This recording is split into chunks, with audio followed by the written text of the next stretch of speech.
का सारिखे पूर्ण वैराग्य जाचे, वसिष्ठा परिज्ञान योगेश्वराचे.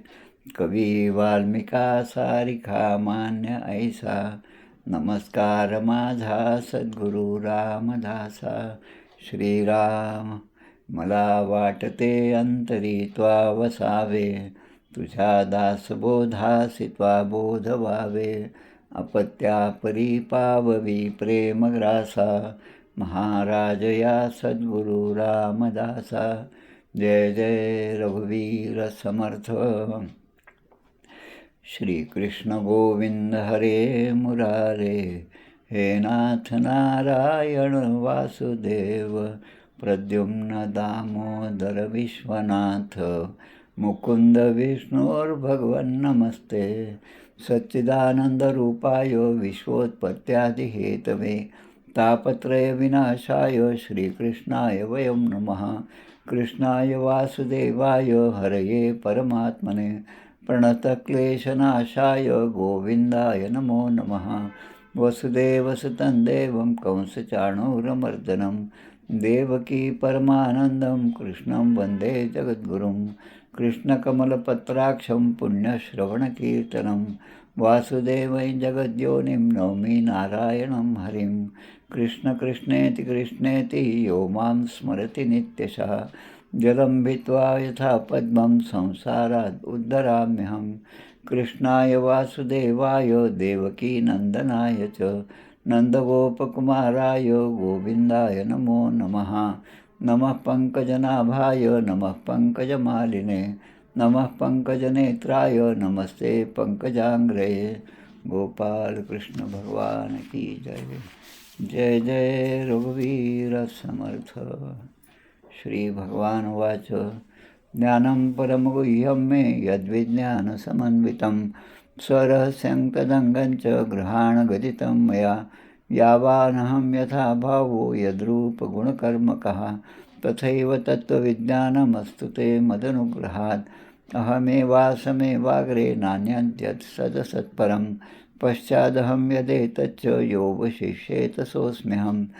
ऋतेर्थं यत् प्रतीयेत् न प्रतीयेत् चात्मनि, तद्विद्यादात्मनो मायां यथा भासो यथा तमः.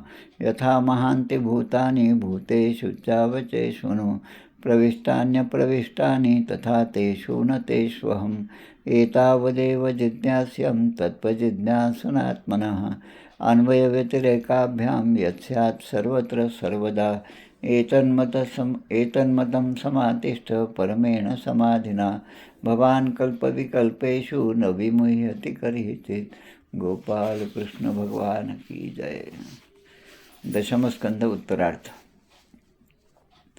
जरासंध युद्ध द्वारका निर्माण 50व्यात केले कथन, भस्म झाला कालयवन मुचकुंद कथा 51. बलराम विवाह द्वारका गमन, रुक्मिणीचे पत्र पावला श्रीकृष्ण त्याचा अध्याय 52. रुक्मिणी हरण 53. लग्न श्रीकृष्ण रुक्मिणीचे, पराभव शिशुपाल रुक्मीचे 54व्यात यांचे केले निरूपण. प्रद्युम्न जन्म 100चा, वध 100चा, 55वा तयाचा, जांबवती सत्यभामा कृष्ण विवाहाचा, सेमंतकाचा 56वा. सेमंतक हरण शतधन्वोद्धार, फिरोनी द्वारकेशी आला अक्रूर 57व्यात मधुर कथा तयाची. श्रीकृष्णाच्या अन्य स्त्रिया 58वा सांगितया, 16,100 जाया 59व्यात कृष्णाशी. श्रीकृष्ण रुक्मिणी संवाद 60वा, अनिरुद्ध विवाह 61वा, रुक्मी वध पुत्रयोग बरवा श्रीकृष्णाचा निवेदिला. उषा अनिरुद्ध मिलन 62, कृष्ण बाणासुर युद्ध 63, नृगराज कथा 64, 65 बलराम व्रजयात्रा. पौंड्रक काशीराजोद्धार 66, द्विविधोद्धार 67, बलराम कोप सांब विवाह 68 वर्णिला श्रवणीय. कृष्ण ग्रहचर्या नारद पाही 69व्यात कथा ही. 70व्यात श्रीकृष्णाकडे येई दूत कैदी राजांचा. 71 श्रीकृष्ण इंद्रप्रस्थ गमन, 72 जरासंधोद्धार राजसूय यज्ञ, 73 सोडी राजबंदिवान आला श्रीकृष्ण इंद्रप्रस्था. 74व्यात दुर्योधन, यज्ञात पावला अपमान, 75व्यात यज्ञ संपूर्ण, राजसूय निवेदिला.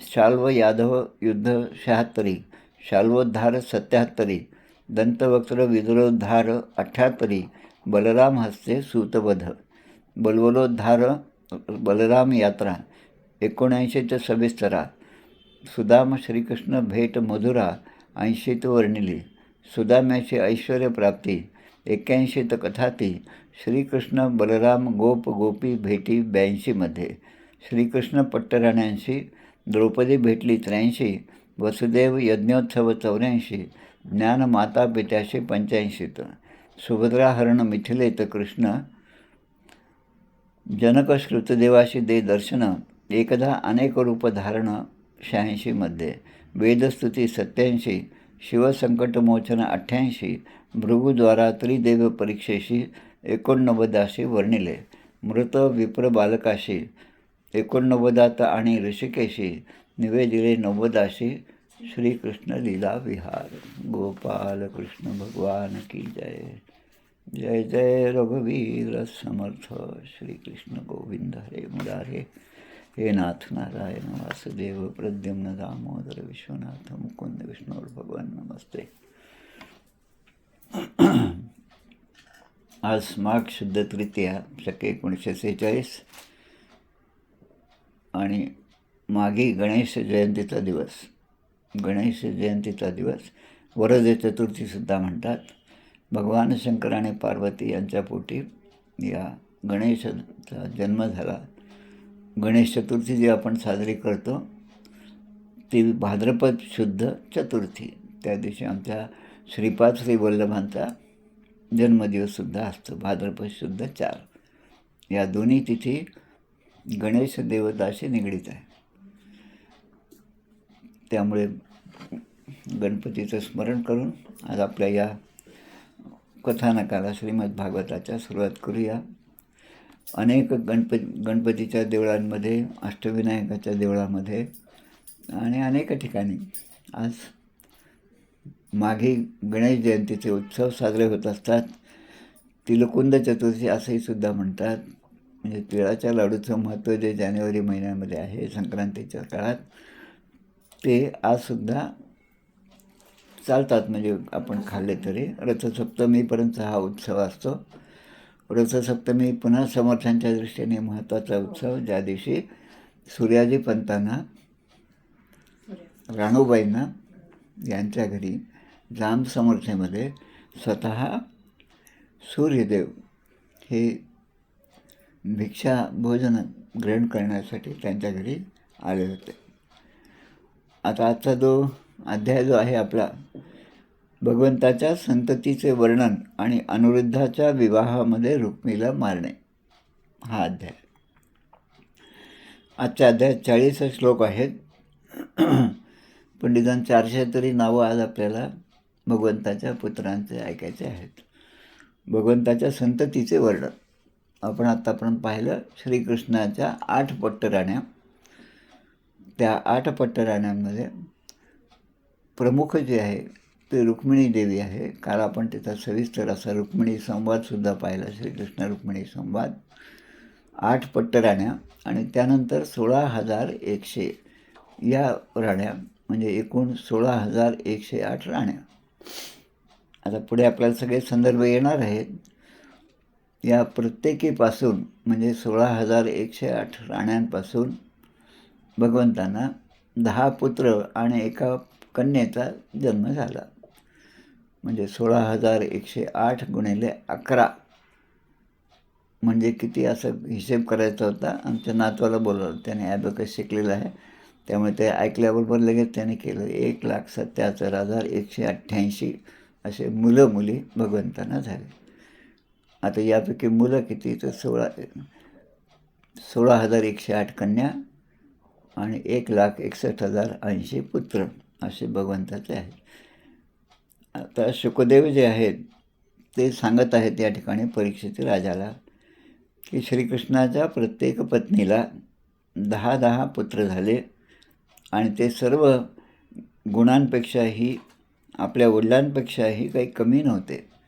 भगवान श्रीकृष्णाप्रमाणेच ते होते. श्रीकृष्ण आपल्या महालावर बाहेर कधीही जात नव्हते असं पण लिहिलेलं आहे. ग्रहादन पगम वीक्ष राजपुत्रोच्युतं स्थितं प्रेष्ठं न्यमंसत स्वं स्वं न तत्त्वविद स्त्रिया.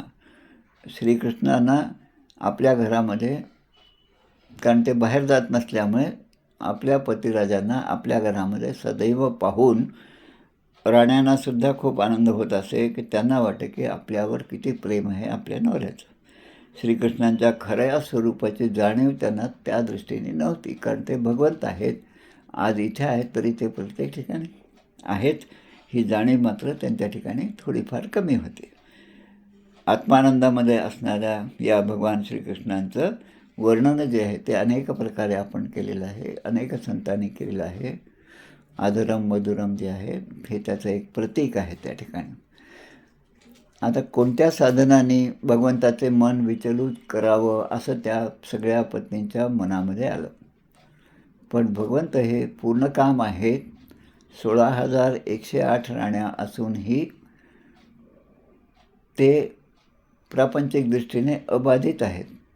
त्यांचं जे ब्रह्मचर्य आहे ते अबाधित आहे. एवढ्या स्त्रियांच्या घराण्यामध्ये असूनसुद्धा ते त्या कुठेही कोणत्याही प्रकारे भगवान श्रीकृष्णांचं मन विचलित करू शकल्या नाहीत. ब्रह्मदेव इत्यादी देवता इत्थं रमापतीं वाप्य पतिं स्त्रियस्तां ब्रह्मादयोपि न विदुः पदवीं यदियाम. की त्या रमारमणांना, त्या स्त्रियांना आपल्या पतीच्या रूपाने त्याने प्राप्त करून घेतलं होतं, पण त्यांचं खरं स्वरूप हे त्यांनाही समजलं नाही, प्रत्यक्ष ब्रह्मदेवांनाही समजलं नाही. आणि मग त्या सर्व पत्नींबरोबर त्यांच्याबरोबर राहणं, बरोबर सगळ्या शेकडो दासी होत्या. आणि जेव्हा भगवान महालामध्ये येत असत तेव्हा या सगळ्या पत्नी, कारण यांचे सगळ्यांचे स्वतंत्र महाल होते. 16,108 महाल त्या द्वारकेमध्ये, म्हणजे बेट द्वारका त्या ठिकाणी होते. जिथे जिथे भगवंताचं आगमन होत असेल तिथे तिथे त्यांची पत्नी त्यांचं पूजा सामग्री घेऊन स्वागत करीत असे, पाय चेपून देत असे, त्यांचा थकवा दूर करण्याचा प्रयत्न करत, पंख्याने वारा घालीत असे. असं सगळे उदाहरणं या ठिकाणी दिलेली आहेत. प्रत्येक पत्नीला 10 पुत्र होते. तासाम या दशपुत्राणां कृष्णस्त्रीणां पुरोदिता अष्टौ महिषस्तत्पुत्रान् प्रद्युम्नादीन गृणामी ते. आता प्रद्युम्न वगैरे असे सगळे त्यांना पुत्र झाले असं वर्णन दिलेलं आहे. आता या सगळ्या पुत्रांच्या याद्या जे आहेत, त्यांची नावं जी आहेत ती नावं दिलेली आहेत. आता ही नावं पाहिले की आपल्याला या नावांचं कोणी ना कोणी आपल्या ओळखीचं आहे असं आपल्याला जसं वाटतं तसंच आहे. अशी सगळी ही नावं आहेत. आपल्या दैनंदिन संध्येमध्ये जी भगवंताची जी 24 नावं दिलेली आहेत तीसुद्धा नावं या सगळ्यांमध्ये आहेतच. चारुदेशनं सुदेशनश्च चारुदेहश्च वीर्यवान चारुगुप्तश्च भद्रचारु तथा पराः. 8 पट्टराण्या आणि त्यांचे पुत्र यांचं आता इथे वर्णन दिलेलं आहे. प्रद्युम्न, चारुदेशनं, सुदेशनं, पराक्रमी, चारुदेह, नंतर सुचारू, चारुगुप्त, भद्रचारू, चारुचंद्र, विचारू आणि 10वा चारू असे रुक्मिणीचे 10 पुत्र दिलेत. आता चारू या शब्दाचा अर्थ सौंदर्याने भरपूर असणारे, सौंदर्यवान ती चारू. आणि प्रत्येक पुत्र जो रुक्मिणीचा पुत्र आहे त्याचं नावसुद्धा याच शब्दापासून झालेलं आहे. प्रद्युम्न हा सगळ्यात मोठा. प्रद्युम्न हा कामदेवाचा अवतारच होता.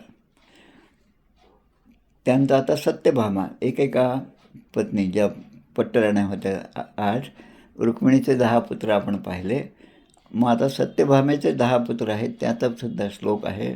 भानू, सुभानू, स्वरभानू, प्रभानुर्भानुं तथा चंद्रभानुर बृहद्भानुर रतिभानुस तथाष्टमः. भानु, सुभानु, स्वरभानु, प्रभानु, भानुमान, चंद्रभानु, बृहद्भानु, अतिभानु, श्रीभानु आणि प्रतिभानु असे सत्यभामेचे 10 पुत्र होते. नंतर जांबवतीचा आपण पाहिला कसा विवाह झाला ते आपण पाहिलं. जांबवंताची मुलगी असणारी ही जांबवती, तिच्यापासून सांब, सुमित्र, पुरुजित, शतजित, सहस्रजित विजय, चित्रकेतू, वसुमान, द्रविड, कृतू असे 10 पुत्र झाले. जांबवंत्या सुत्या हे ते सांबाद्या पितृसम्मता. नंतर नग्नजित राजाची मुलगी, हिच्यापासून भगवंतांना 10 पुत्र झाले. त्यांचे नावं दिलेत वीर, चंद्र, अग्रसेन, चित्रगु, वेगवान, वृष, आम, शंकू, वसु, कांतिमान, कुंती. म्हणजे हे कांतिमान असणारा कुंती नावाचा पुत्र, असे 10 पुत्र झाले. आता हे सगळे जेव्हा नावं वाचतो तेव्हा वीर हा शब्द त्यामध्ये आलेला. आता वीर म्हटलं की आपल्याकडे मला वाटतं कृष्णा कोयनेच्या खोऱ्यामध्ये वीर, भाटघर आणि अजून एक असे 3 धरणं आहेत त्या ठिकाणी. वीर नावाचं एक गावच आहे. मी जेव्हा कराडला होतो शाळेमध्ये असताना 8वी 9वीमध्ये, तेव्हा या 3ही धरणाची एकत्र अशी काय म्हणतो त्याला आपण स्थापना किंवा त्यांचं बांधकाम सुरू असताना ते धरण पाहिलेलं आहे, वीर धरण.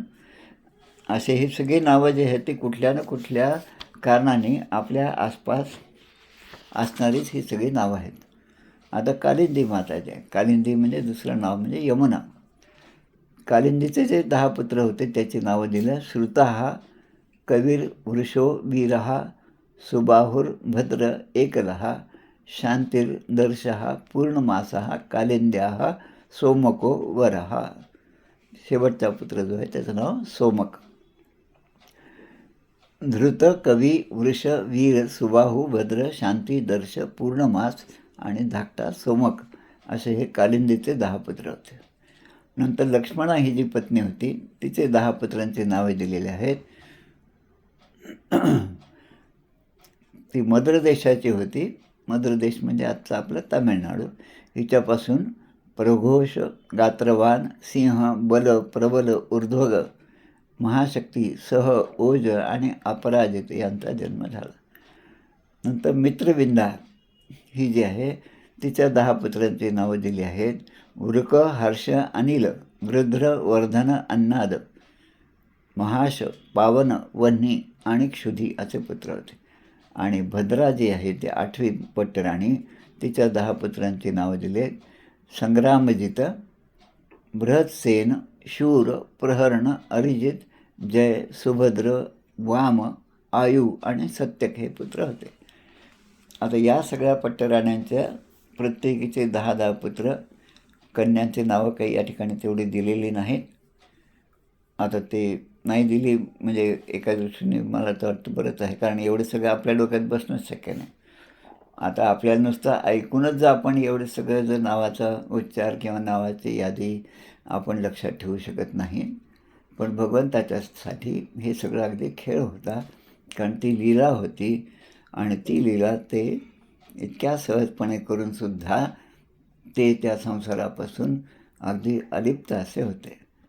आपण आपल्या 1-2 मुलांच्या संसारामध्ये इतके गुरफटलेले असतो की भगवंताचं नाव घ्यायला सुद्धा आपल्याला वेळ नाही.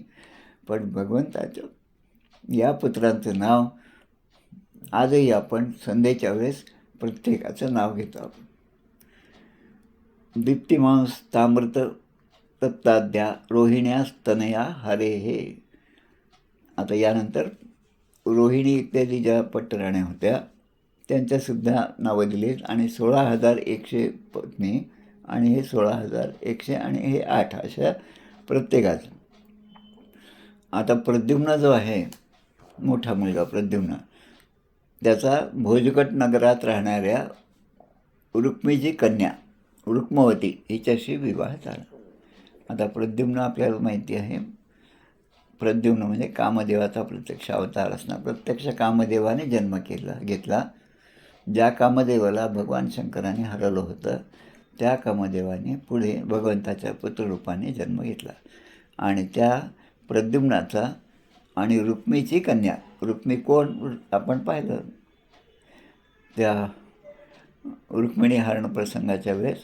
रुक्मिणी जो आहे त्या रुक्मिणीशी युद्ध झालेलं आपण पाहिलं. कलिंग राजा, इतर सगळे राजे त्या ठिकाणी होते, तेच आपापल्या जीवाच्या भीतीने पळून गेले आणि हा रुक्मिणीच एकटा राहिला होता.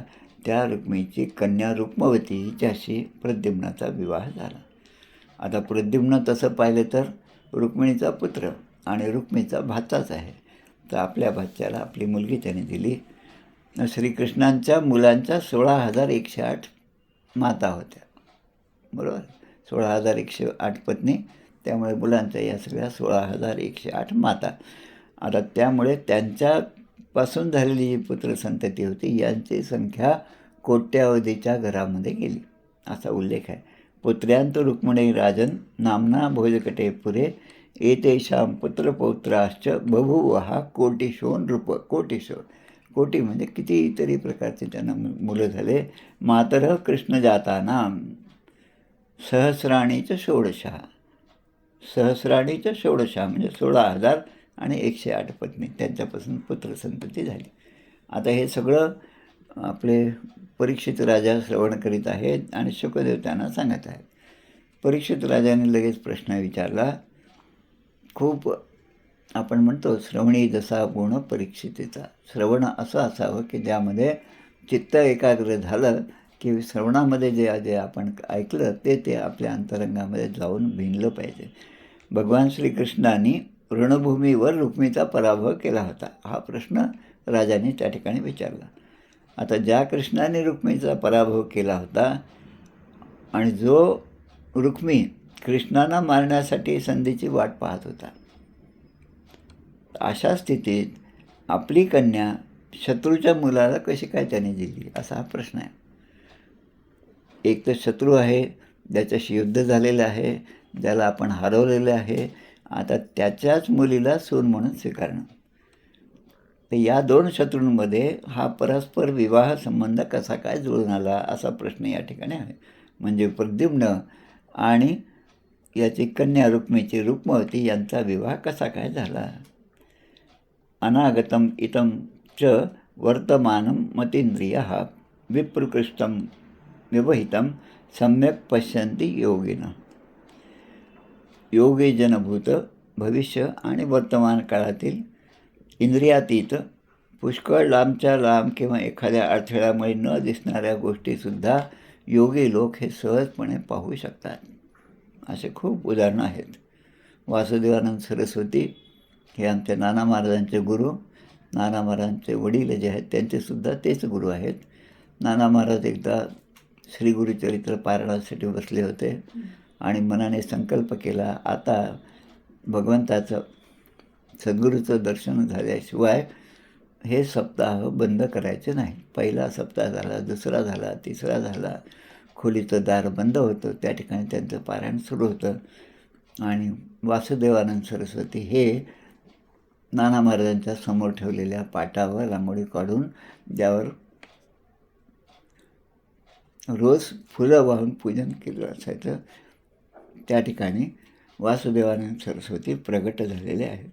आता हे कसे प्रगट झाले की एवढी खोली आहे, बंद आहे, दार बंद आहे, भिंती आहेत, हे सगळं असताना कुठल्याही अडथळा मनात न आणता प्रत्यक्ष ते त्या ठिकाणी प्रगट झाले. हे योग्यांच्या ठिकाणी असणारी शक्ती जी आहे तिचाच उल्लेख या ठिकाणी केलेला आहे. आता शुकदेव सांगतात या ठिकाणी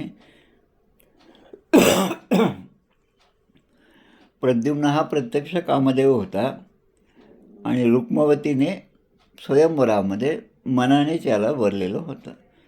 आणि त्यावेळी युद्धामध्ये प्रद्युम्नाने एकट्यानेच म्हणजे एकटाच प्रद्युम्नामध्ये एवढी शक्ती होती, बापसे बेटा सवय म्हणल्याप्रमाणे, जसं रुक्मिणीला भगवान श्रीकृष्णाने त्या ठिकाणून तिचं हरण केलं होतं तसंच त्याने त्या ठिकाणी एकत्रित असलेल्या सर्व राजांचा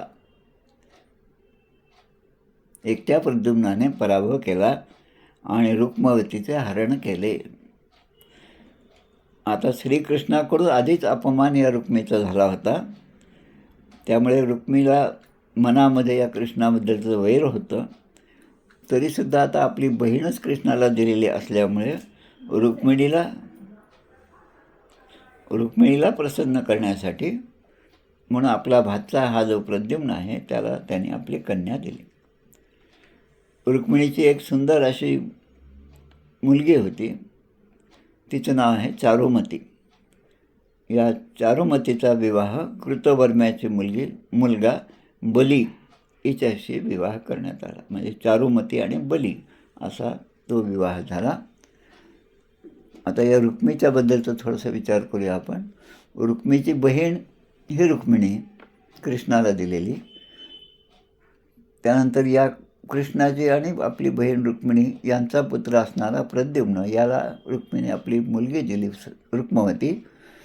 तसंच अजून पुढे जाऊन रुक्मिची नात जी आहे तिचं नाव रोचना असं दिलेलं आहे. त्या रोचनेचा विवाह अनिरुद्धाशी झाला.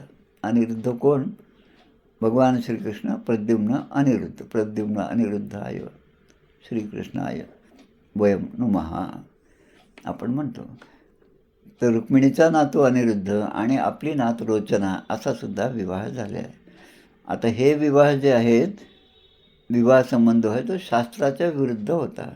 हे रुक्मिणीला माहीत होतं. एक तर आपले शत्रू आहे आणि त्याच्या घरामध्ये हे सगळे विवाह आहेत, पण बहिणीचा प्रेमाखातर त्याने हे सगळे विवाह केले. तस्मिन् निवृत्त उद्वाहे कालिंग प्रमुखा नृपा नृप्तास्ते रुक्मिणं प्रोचुर बलम अक्षैर विनिर्जया.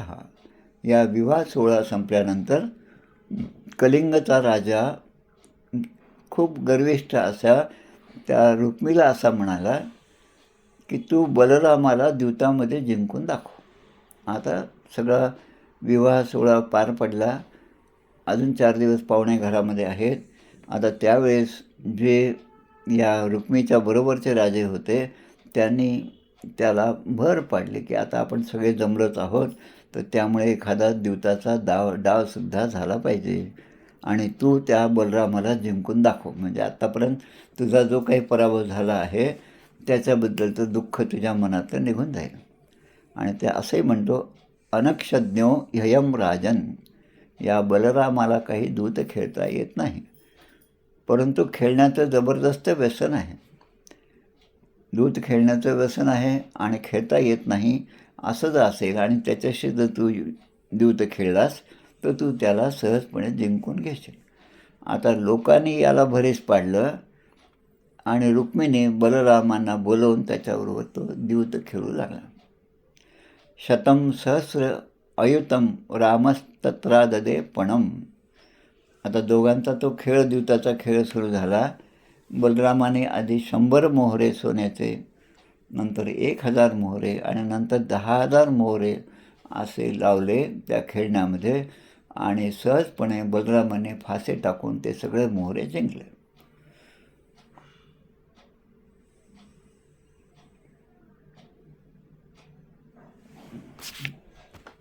एक मिनटं. बलरामाने 100, 1000 आणि नंतर 10,000 मोहरांचा डाव लावला. पण ते सर्व रुक्मिणी जिंकले. तेव्हा तो कलिंग राजा जो होता तो मात्र आता दात विचकावून त्यांच्याकडे पाहायला लागला आणि बलरामाची खिल्ली उडवू लागला. एक तर खेळता येत नाही आणि जे राजघराण्याची प्रतिष्ठा आहे त्यांच्याबरोबर हा डाव खेळत आहे आणि त्यामध्ये सुद्धा हा हारत आहे. हे पाहून त्याने बलरामांना संताप येईल अशा प्रकारचं वर्तन केलं. आता बलरामांना हे शक्य झालं नाही, सहन झालं नाही. तर तो लक्षम रुक्म्यत ग्रहणाद ग्रहम तत्राजयत बलहा जितवानहम इत्याह रुक्मी कैतवम आश्रितः. त्यानंतर रुक्मिणी 1,00,000 मोहरांचा पण लावला.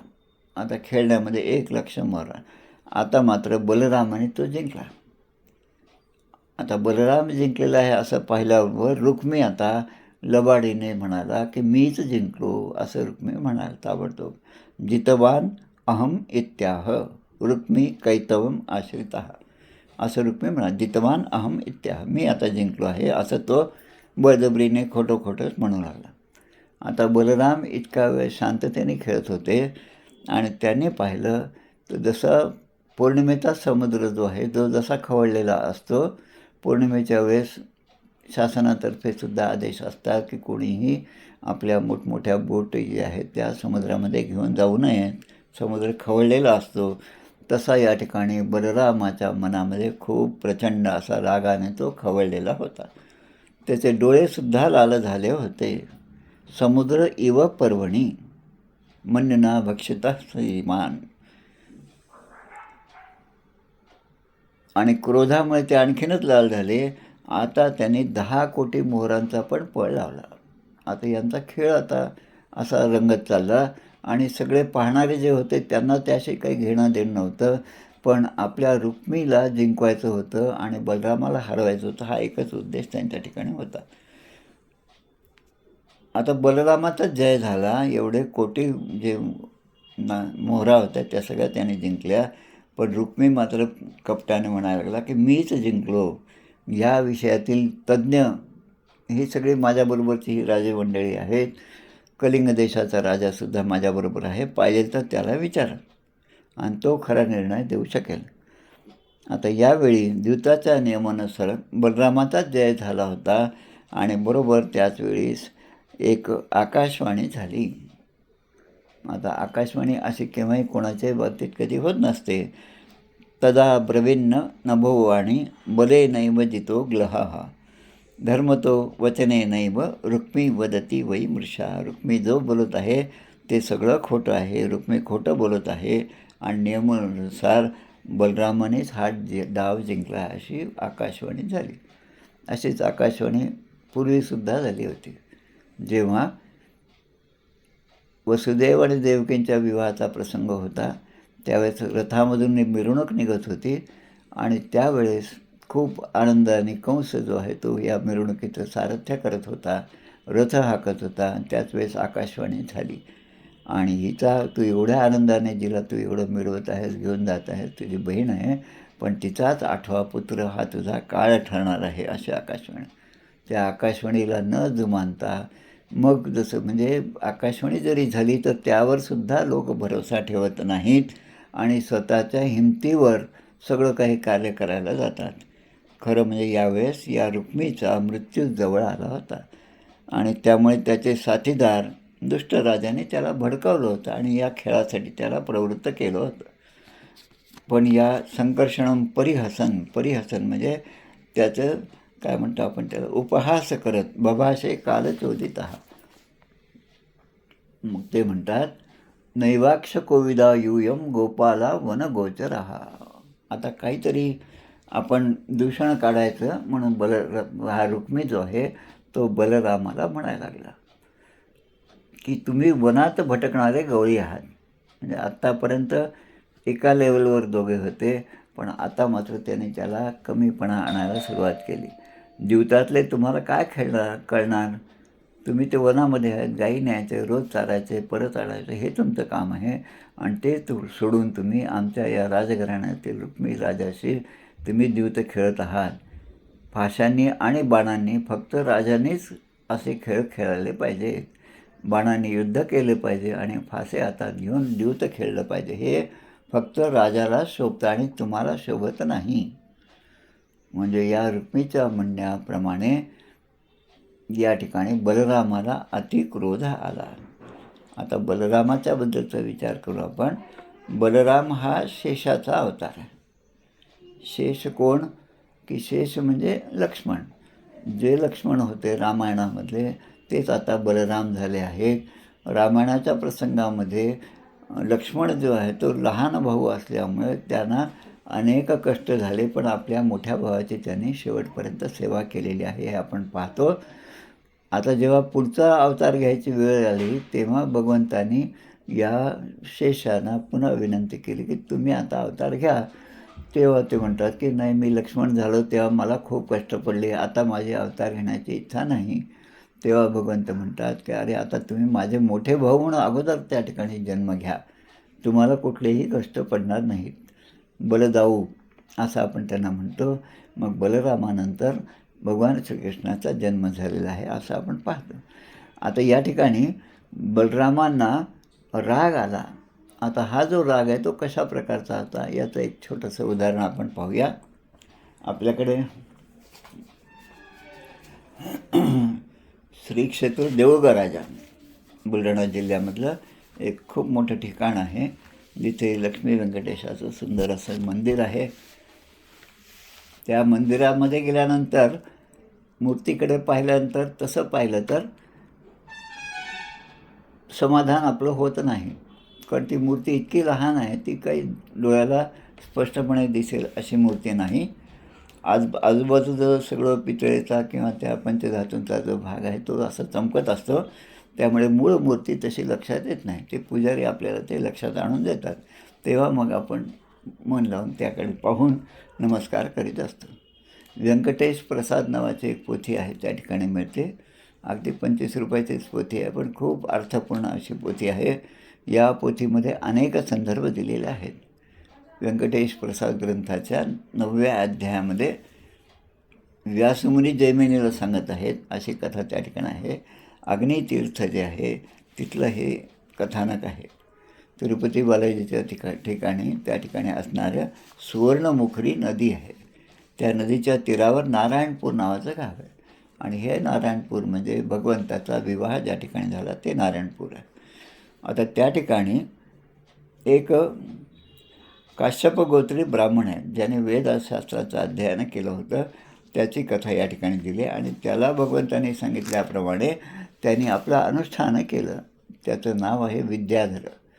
निर्जनवनी तो आला आणि त्याला मग पुढे आदेश प्राप्त झाला की तुवा जावे विद्या मंदिरासी देवालय पुरा सन्निध जे असे. म्हणजे देवालय म्हणजे देऊळगाव जवळ असणारं एक मंदिर आहे, त्या ठिकाणी तू जा आणि ते सेवा दे आणि त्या ठिकाणी असणाऱ्या देवीची तू धूप गुगुळ यांनी मिश्रित होऊन तू तिची पूजा होम जप करत जा आणि तुला पुढचा आदेश त्या ठिकाणी मिळेल. त्या देवीचं नाव गुगुळाई देवी, गुगुळदानी असं त्यांना म्हणतात. गुगुळदानी म्हणजे रोज जो गुगुळाचा त्या ठिकाणी धूप दाखवतो, देवीची पूजा करतो, आराधना करतो, असा तो विद्याधर त्या ठिकाणी होता. आणि त्या विद्याधरांना आता पुढे असा आदेश झाला की पुराण सांगावे वंशपरंपरी रात्री येऊनी नित्य मंदिरी कथाश्रवण आवडे निरंतरी गिरीवर झाली व्यंकटेशाच.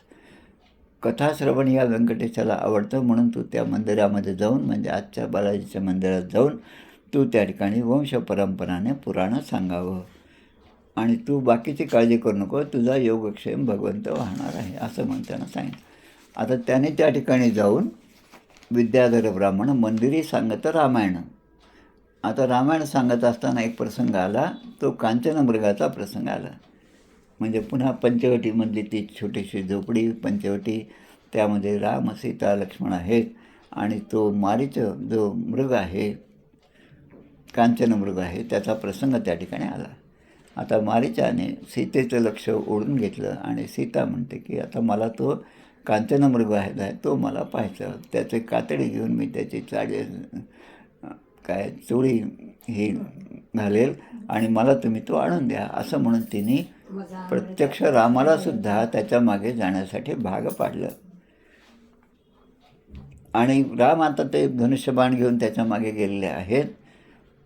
आणि मग काही वेळांत एक आवाज आला, धाव आता लक्ष्मणा तू तोरेने ऐसी हाक मारिता मारीचाने. ती रामाचीच जाणून जानकीने लक्ष्मणाला जाण्याची आज्ञा केली. आता ही हाक हा आवाज रामाचाच आहे याची खात्री सीतामातेला झाली. पण तो मारीच आहे, तो मायावी आहे, तो कोणाचाही आवाज काढू शकतो हे लक्ष्मण ओळखून होतो. हा मायावी मारीची आहे आणि ही हाक काही आपल्या बंधूची नाही. आणि तो संकटी पडला हे त्रिकाळी शक्य नाही ही खात्री लक्ष्मणाला होते. कारण लक्ष्मण आणि राम यांचं नातं काही एका दुसऱ्या जन्माचं नव्हतं. पण लक्ष्मण काही तिकडे जाण्यासाठी तयार नव्हता. तेव्हा सीतेच्या मनामध्ये काही काही गोष्टी आल्या आणि त्या तिने लक्ष्मणासमोर बोलून दाखवलं. आता हे सगळं प्रवचन रामायणाचं जे आहे ते मंदिरामध्ये सुरू आहे. आता आपण काय पाहतो की इथे बलरामाना राग का आला, कसा आला, तर बलरामच हे पूर्वीचे हे लक्ष्मण आहेत. आणि मग या ठिकाणी लक्ष्मणाचे वचन ऐकून लक्ष्मणाचे वचन म्हणे तू इच्छितोसी राम रमण. म्हणजे माझ्या सीतेची इच्छा घेऊन तू मुद्दाम आमच्याबरोबर या वनामध्ये आलास आणि वशू करू पाहतोसी मदला धणी परी हे अशक्य जाणावे सर्व काळ. अशा प्रकारे सीतामाता त्या लक्ष्मणाला आदवा बोलली. आता लक्ष्मणाचं हे सगळं ऐकलं आणि लक्ष्मणाचा संताप झाला. कारण रामावर असा अरिष्ट येणं शक्यच नाही. महाकाळ विक्राळ तोही थरारी, पुढे मानवा किंकरा कोण केवा, प्रभाते म्हणी रामचिंतीत जावा. असं ज्या रामाचं चरित्र आहे त्याच्यावर संकट येईल हे शक्यच नाही. पण आता ही गोष्ट इथपर्यंत झाली त्या मंदिरामध्ये की जिथे मागे प्रत्यक्ष बालाजीची मूर्ती आहे आणि ते शेषशाही भगवंताचं आहे आणि खाली शेषाचा आधार आहे त्याला. शेष म्हणजेच लक्ष्मण आहेत, शेष म्हणजे तिकडे आपले बलराम आहेत. आता ही कथा अशी सुरू असताना श्रवण करणाऱ्यामध्ये सगळ्यांचं लक्ष त्या कथेकडे होतं आणि काय झालं कोणाचं ठाऊक, सगळी पृथ्वी आता हारायला लागली भूकंप झाल्यासारखं. त्यामुळे तो शेष जो होता, जो बलराम किंवा जो लक्ष्मण होता त्याला संताप आला. त्या कथेमध्ये जसा लक्ष्मणाला संताप आला त्या सीतेचं सगळं बोलणं ऐकून, तसं या ठिकाणी संताप आला आणि सगळी पृथ्वी ती धरणीकंप झाल्याप्रमाणे हारायला लागली. लोकांना काय झालं हे कळलं नाही आणि मग तेव्हा आकाशवाणी झाली, आजपासून या मंदिरामध्ये म्हणजे आमच्या तिरुपती बालाजीप्रमाणेच असणाऱ्या या देऊळग राजाच्या मंदिरामध्ये आजपासून रामायणाचा कथा सप्ताह कधीही होणार नाही अशी आकाशवाणी झाली. आणि हे जे आता सांगत होते त्या ठिकाणी विद्याधर, आणि मग त्यांना ते थांबवावं लागलं आणि त्यांचं त्यानंतरचं रामायणाचं जे प्रवचन होतं किंवा कथाभाग होता तो सगळा तिथेच थांबला. आणि त्यानंतर त्यांना आशीर्वाद मिळाला की आता या मंदिरामध्ये केव्हाही रामायण होणार नाही, त्याऐवजी भागवत कथा त्या ठिकाणी होतील. आणि पुढे ते आता व्यंकटेशाच्या चरणी भागवत कथा सांगू लागले. आजही त्या मंदिरामध्ये रामायणाचा प्रसंग कधीच सांगितला जात नाही, कारण ती मूर्ती जरी पितळेची आहे, खाली जरी तो शेष असला तरी त्या शेषाला ही कथा ऐकल्याबरोबर प्रत्यक्ष लक्ष्मणाला जसा संताप आला तसा त्या मूर्तीमध्ये सुद्धा संताप आला आणि ती मूर्तीवरची सुद्धा डळमळू लागली. तर असं हे जागृत असं देवस्थान आहे. म्हणून बलरामांना या ठिकाणी सगळं हे ऐकल्यानंतर जो संताप आला त्याचा परिणाम काय झाला पहा. रुक्मिणीने असा अपमान केल्यामुळे आणि राजे लोकांनी चेष्टा केल्यामुळे, रुक्मिणीच्या बरोबर जेवढे राजे होते त्यांनी चेष्टा केली आणि त्यामुळे बलरामाने क्रोधापोटी मग काय झालं ते सांगतात. जसं आपण 4थ्या स्कंदामध्ये आपण सतीचं आख्यान ऐकलं, त्या सतीच्या आख्यानामध्ये दक्ष प्रजापती, दक्ष राजा जो आहे तो सुद्धा जसा शंकरांना बोलला आणि ते सगळं पाहून सगळ्यांना तो शंकराचे जे गण होते त्यांना जर संताप आला, तसंच या ठिकाणी पण झालेलं आहे.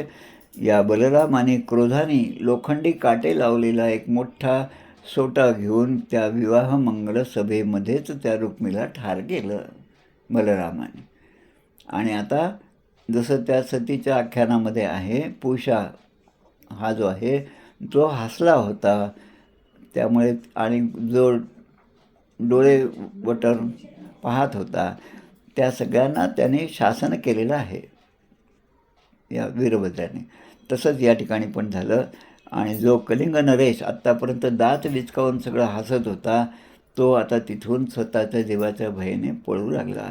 कलिंग राजम तरसा गृहीत्वा दशमे पदे म्हणजे 10 पावलंसुद्धा तो पळाला नसेल, पण बलरामाने जाऊन त्याला तिथेच गाठलं आणि बलरामाने 10 पावलं त्याला गाठून क्रोधाने त्याचे दात पाडून टाकले. सतीच्या आख्यानामध्ये पूषा जो आहे तो पूषाचे दात पाडले. मग पुढे पूषा पिष्टमय पदार्थ खाऊ लागला. तसं या ठिकाणी झालं. अन्ये निर्भिन्न बाहू शिरसो रुधिरो क्षिता राजा नो दद्रुर्भूर भीता बलेन परिघार्दिता. बलरामाने त्याच सोट्याने राजांचे हात पाय मस्तक मांड्या तोडून टाकले. इतका त्यांना संताप आला होता आणि त्या रक्ताने माखलेल्या अवस्थेमध्ये ते त्या ठिकाणाहून पळून जाऊ लागले. आता बलरामांचा हा सगळा पराक्रम तिथे असणारे त्यांचे लहान बंधू आपले भगवान श्रीकृष्ण पाहत होते. आता या ठिकाणी पुढच्या श्लोकामध्ये भगवान श्रीकृष्णाचं वैशिष्ट्य दिले आहे. निहते रुक्मिणी शाले ना ब्रवीत साध्व साधू वा रुक्मिणी बलयो राजन स्नेह भंग भयाद हरीही. आता बलरामांची प्रशंसा करावी, बलरामाने चांगलं केलं, त्या रुक्मिणीला मारलं, हे चांगलं केलं असं म्हणावं तर रुक्मिणीला राग येईल. हा विचार भगवान श्रीकृष्णाने केला. आणि बलरामाने वाईट केलं हे असं करायला नको होतं असं रुक्मिणीची बाजू घेऊन जर कृष्ण बोलले असते तर बलराम रागावले असते, कारण बलराम मोठे भाऊ आहेत, रुक्मिणी पत्नी आहे. जसं त्या तिरुपती बालाजीच्या पोथीमध्ये आहे तसं एकीकडे वसुदान आहे, एकीकडे तोंडमान आहे. तोंडमान जो आहे तो काका आहे आणि वसुदान जो आहे तो बायकोचा भाऊ आहे, पद्मावतीचा भाऊ आहे. आता कोणाची बाजू घ्यावी हे समजत नव्हतं. तसंच इथे सुद्धा झालं. आणि मग अशा वेळेस आपला मेहुणा रुक्मिणी याच्या मृत्यूबद्दल चांगले झाले का वाईट झालं याबद्दल भगवान श्रीकृष्णाने कुठलीच प्रतिक्रिया दिली नाही. हे कृष्णाचं वैशिष्ट्य. म्हणजे वाणीचा विवेक, कोणत्या क्षणी काय बोलावं हा विवेक माणसाच्या जवळ जरूर असावा. भगवान श्रीकृष्णांच्याकडून शिकण्यासारख्या अशा अनेक गोष्टी आहेत की आपण काही जरी बोललो तर भगवान त्या आपल्या रुक्मिणीला बरं वाटेल, पण बलरामदादाचा कोप होईल. आणि बलरामदादाला बरं वाटेल याचा विचार केला तर रुक्मिणीचा कोप होईल. आणि म्हणून अशा वेळेस मौनम सर्वार्थ साधनम. आणि मग अनिरुद्धाचा विवाह आणि शत्रूचा वध या दोन्ही गोष्टी त्या ठिकाणी झाल्या. ही दोन्ही कामं पूर्ण करून बलराम इत्यादी त्या नववधूला घेऊन अनिरुद्धाला श्रेष्ठ अशा रथात बसून त्या भोजकट नगरातून निघाले आणि आपल्या द्वारकापुरीमध्ये येऊन पोचले. इथे श्रीमद्भागवते महापुराणे पारमहंस्यां संहितायां दशमस्कंदे उत्तरार्धे अनिरुद्ध विवाहे रुक्मिवधो नाम 61तमोऽध्यायः. 61वा अध्याय या ठिकाणी समाप्त होत आहे.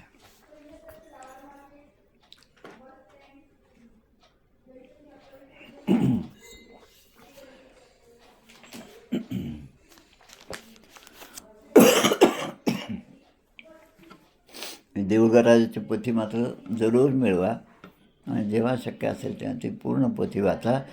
इतर सगळ्या पोथींमध्ये ज्या गोष्टी नाहीत ते त्या एका पोथीमध्ये आहेत.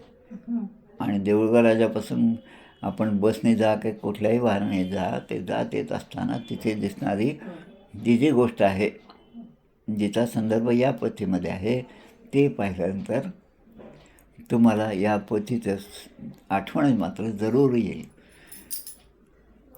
जय हो जय श्री भागवता, आरती करी तुझ भगवंता. श्री शुकमुनीने परम भक्तीने नाना परीने गायले जा हरिचरिता. आरती करी तुझ भगवंता, वेद तरुचे मधुर फळ, स्वादुरसे जे सोज्वळ. आत्मा राम मुनी अचळ, सेवुनी करीती जन सफळ. महापर्वणी आली अवनी, ती अगहरणी भवजलतरणी. ती पतिता आरती करी तुझ भगवंता. येथे व्यासाची वाणी, सार्थक हरिगुण गावोनी. शास्त्र पुराणी मुकुटमणी, परम प्रेमामृत जननी. सहज सेविता भाविक भक्ता, उदारदाता मोक्ष तत्वता देहाता. आरती करी तुझ भगवंता, गमते जणू मानस तीर्थ. 12 सोपाने युक्त, निर्मल भक्ती जले भरित. विहरे हरिहंस चितेथ, श्लोक सुकुमले संत अलिकुले. सेवुनी रमले भान विसरले रस पिता. आरती करी तुझ भगवंता, अपार महिमा ग्रंथाचा. वदवे ना कोणासाचा, मेवा कविवर संतांचा. प्राणचे कीर्तनकारांचा, जणू बोधाचा स्वयंप्रभेचा, द्वादश कळीचा रवी अंतरीचा तमहरता, आरती करी तुझ भगवंता. ग्रंथ नव्हे हा श्रीकृष्ण, गीते वेधी मन पूर्ण, अनन्य होता या शरण, खचित टळे जन्म मरण. त्रिताप जाती चिरये शांती, नाथही वदती रामपदी ठेवी माथा, आरती करी तुझ भगवंता. जय हो जय श्री भागवता, आरती करी तुझ भगवंता. गोपाल कृष्ण भगवान की जय. जय जय रघुवीर समर्थ. श्रीराम जय राम जय जय.